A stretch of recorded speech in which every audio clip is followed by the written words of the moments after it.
Isinantabi na ng pulisya ang anggulong may kinalaman sa pagiging kolumnista ni Nixon Kua ang pagpatay sa kanya. Robbery ang nakikita nilang motibo sa likod ng krimen. Balitang hatid ni Emil Sumangil.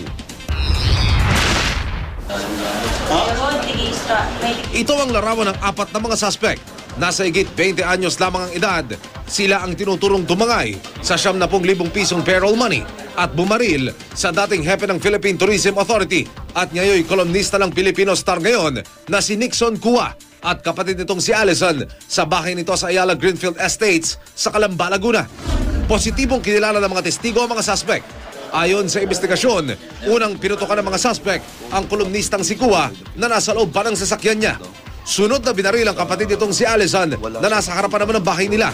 Saka mabilis na inagaw ang bag na naglalaman ng payroll money, pati na ang kwintas ng asawa nitong si Susan at cellphone ng anak na si Suwian.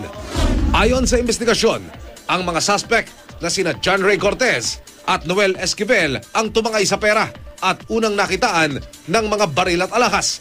Si Darwin Sanchano ang isa naman umano sa mga namaril sa mga biktima. At nagsilbi namang lookout si Michael Molino.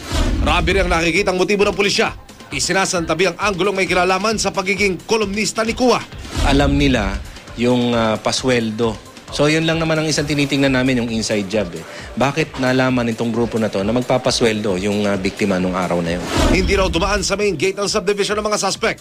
Inikot na rin ng pulis ang ginawang daanan ng mga suspect sa masukal na lugar sa tabi ng pader ng subdivision at nag-over the bakod diretso sa bahay ng mga Kua. Hindi dumaan sa main gate kasi pagtawid mo dun sa bakod na yun, masukal eh. Kahit pag gumapang ka ron, hindi ka na mapapansin. Emil Sumangil, GMA News. So far so good.